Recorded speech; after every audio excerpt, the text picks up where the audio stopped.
মধুরিমা, মধুরিমা। ও, তুমি এসে গেছো? এসো এসো, ভিতরে এসো। এলাম গো। এক গ্লাস জল দাও না। হ্যাঁ, তুমি বসো, আমি এক্ষুনি আনছি।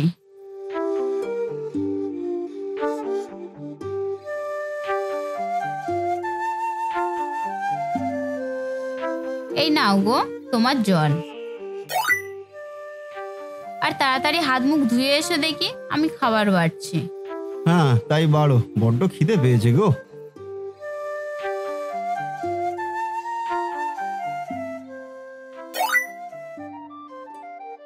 যাই বলো মধু, তোমার রান্নার হাত কিন্তু খুব সুন্দর।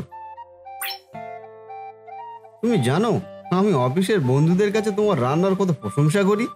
ওরাও তোমার হাতে রান্না খেতে চায় জানো। ও, তাই নাকি? তাহলে তুমি এক কাজ করো, কালকে আমি লুচি আর আলুর দম বানিয়ে দেব, তুমি ওদের জন্য টিফিন নিয়ে যেও, কেমন? ওরা খুব খুশি হবে। তাই দিও।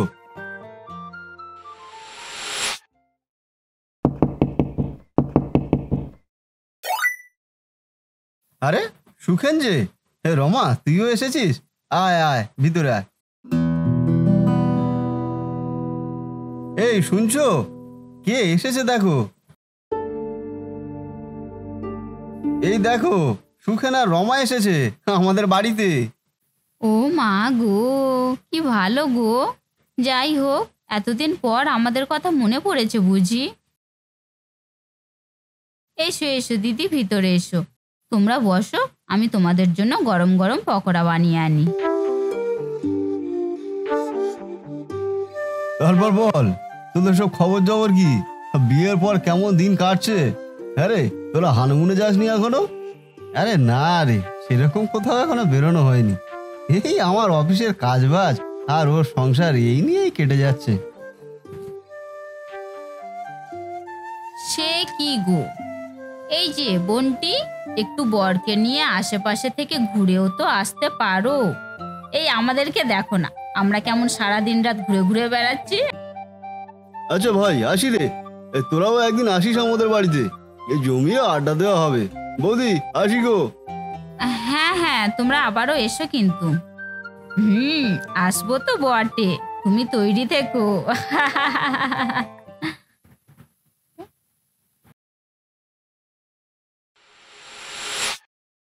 মধু, রমাকে দেখেছো কত স্মার্ট? আর তুমি সব সময় এরকম ভাবে থাকো কেন গো? একটু সেজে গুজেও তো থাকতে পারো, তাহলে তো আমারও ভালো লাগে। আরে না গো, আমার সবসময় সেজে গুজে থাকতে ভালো লাগে না, আমি এই ঠিক আছি।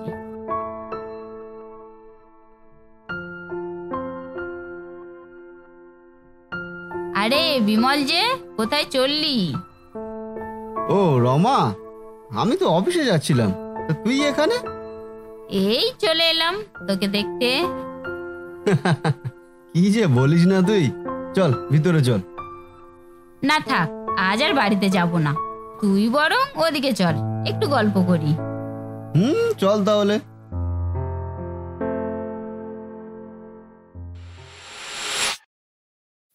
এই জানো মধু, আজকে না রমার সাথে দেখা হয়েছিল। ও, তাই নাকি? তা কোথায় দেখা হলো ওনার সাথে? আরে এই আমাদের বাড়ির সামনেই, এইদিকেই আসছিল। ও, তা ভিতরে আনলে না কেন? আর বলো না, কিছুতেই আসতে চাইলো না। বললো আমার সাথে নাকি দেখা করতে এসেছে। সত্যি রমাটা আর কোনোদিনও চেঞ্জ হলো না, সেই আগের মতনই রয়ে গেল। ও, তুমি রমা বৌদিকে চিনতে বুঝি আগে থেকে? হ্যাঁ চিনতাম তো, আমরা তো এক কলেজেই পড়তাম। আমি, রমা আর সুখেন, আমরা তিনজন খুব ভালো ক্লাস ফ্রেন্ড ছিলাম। আর জানো তো, রমা সবসময় ডানাতে ঘড়ি পরে আসতো, অবশ্য ভালোও লাগতো তাকে। ও বরাবরই দেখতে সুন্দর। ওর গায়ের রঙও দেখেছো কেমন সাদা ধপধপ করছে, একেবারে দুধের মতো। দেখলাম তো। রমা বৌদিকে তোমার খুব ভালো লাগে বুঝি? মিথ্যে বলবো না, তবে হ্যাঁ ভালো লাগতো। কিন্তু যখন তাকে জানতে পেরেছি সুখেনও তাকে পছন্দ করে, তখন থেকে আর ওদের সাথে যোগাযোগ করার চেষ্টাও করিনি। ওই সেই দিনই ওরা প্রথম আমার বাড়িতে এসেছিল। ও, আচ্ছা ঠিক আছে।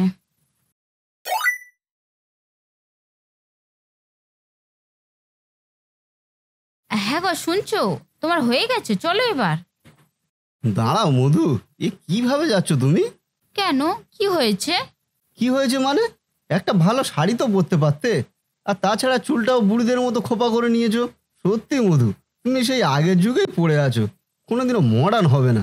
না, রমাকে দেখেছো তো, কত সুন্দর স্মার্ট হয়ে থাকে, কত ভালো লাগে ওকে। আর তুমি দেখো, এই জন্যই তোমার সাথে কোথাও যেতে ভালো লাগে না আমার। ধুর, আমি যাব না, মুডটাই নষ্ট করে দিল।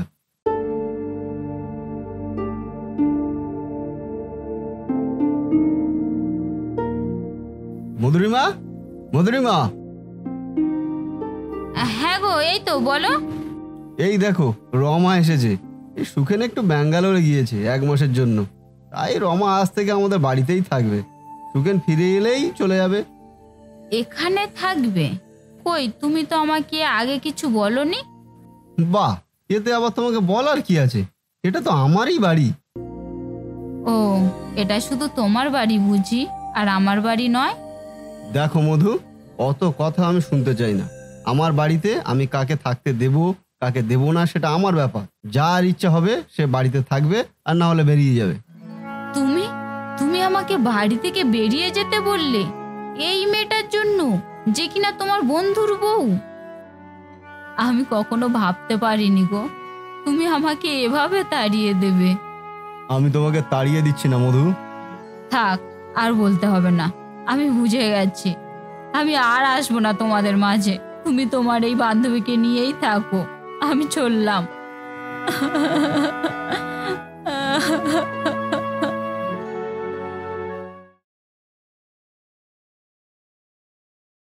কিরে বিমল, তুই বেরোচ্ছিস? হ্যাঁ, অফিসে যাচ্ছি রে। তুই বাড়িতেই থাক, আর ফ্রিজে মাছ মাংস সব কিছুই আছে, তুই রান্না করে রাখিস কেমন? আমি রান্না করব? তোর কি মাথাটা সত্যি সত্যি গিয়েছে রে? তুই তো জানিস আমি রান্না করতে পারি না।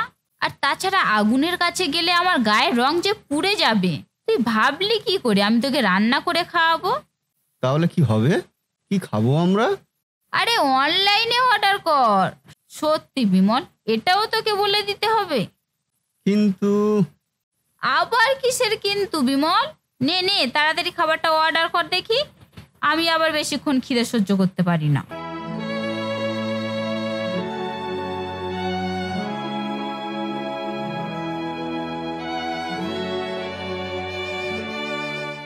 কিরে রমা, তুই এত সকাল সকাল কোথায় বেরোচ্ছিস?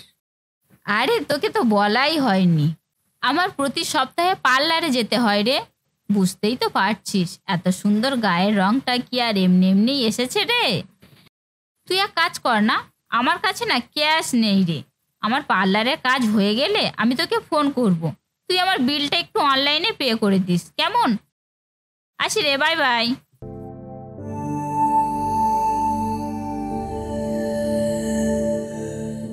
এই বিমল, তুই আমার স্নানের জলটা এখনো তুলে দিসনি? তুই কি রে, আমি স্নান করব কখন? স্নানের জল? হ্যাঁ, স্নানের জল। বাথরুমে তো একটা শাওয়ারেরও ব্যবস্থা করিসনি, আমি স্নান করব কোথায় তাহলে? তাড়াতাড়ি জলটা তুলে দে। আর শোন না, আজকে দুপুরে কি কি অর্ডার করেছিস? মানে আজকে তো সানডে, তাহলে স্পেশাল কিছু থাকছে নিশ্চয়ই। না রে, আজকে শুধু একটু মাছ ভাতই অর্ডার করেছি। মানে শুধু মাছ ভাত? Are you mad Bimal? শুধু মাছ দিয়েই আমি ভাত খাবো? হ্যাঁ, তাই খেতে হবে। না, খাবো না। তুই এক্ষুনি অন্য কিছু অর্ডার কর। অন্য কিছু অর্ডার কর মানে? এখন আবার কি অর্ডার করব? বাহ, সেটাও তোকে বলে দিতে হবে? আচ্ছা বেশ, আমি যা যা বলছি শোন। Chilli chicken, fried rice, mutton biryani, সাথে একটু দই মিষ্টি আর কোল্ড ড্রিঙ্কসটাও নিয়ে নিস, কেমন? এত কিছু? কিন্তু এত টাকা পাবো কোথায়? সেটা আমি কি করে বলবো? বন্ধুর বউকে ঘরে রেখেছিস, আর এইটুকু আবদার পূরণ করতে পারবি না? নে নে, তাড়াতাড়ি অর্ডার কর।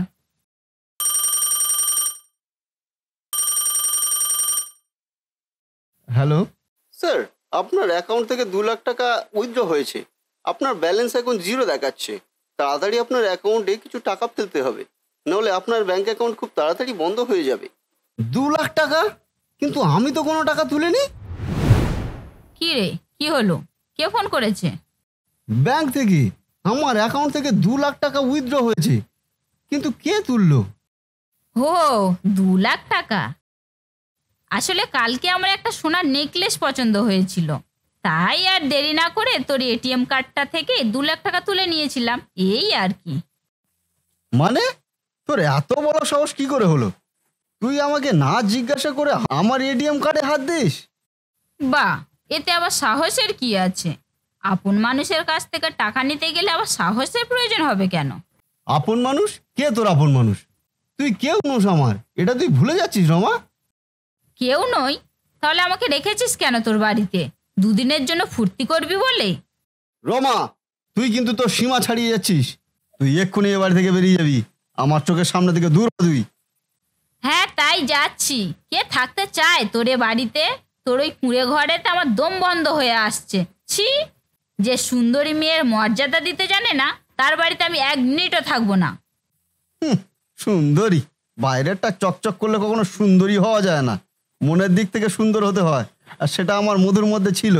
তুই তার নখের যোগ্য হতে পারবি না রে কোনোদিন। কি?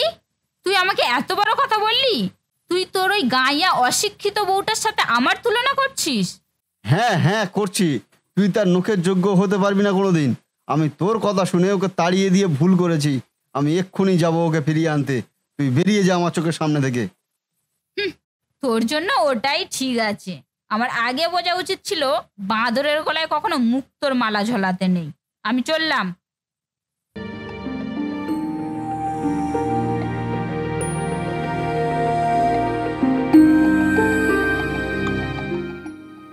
মধুরিমা, মধুরিমা, তুমি তুমি এসেছো? হ্যাঁ গো, আমি এসেছি। আমি তোমাকে বাড়ি ফিরিয়ে নিয়ে যেতে এসেছি মধু। তুমি আমার সাথে বাড়ি চলো মধু। কিন্তু তোমার ওই সুন্দরী বান্ধবী? আমি ওকে বাড়ি থেকে বার করে দিয়েছি মধু। আমি আমার ভুল বুঝতে পেরেছি। আমাকে ক্ষমা করে দাও মধু। আমি তোমার সাথে অন্যায় করেছি। ছি ছি, এরকম করে কেন বলছো? তুমি ওই অহংকারী মেয়েটাকে বাড়ি থেকে বের করে দিয়েছো, এতেই আমি খুশি। আমার আর তোমার ওপর কোনো অভিমান নেই গো, বিশ্বাস করো। তাহলে চলো এবার আমরা বাড়ি ফিরে যাই। হুম হুম, তাই চলো।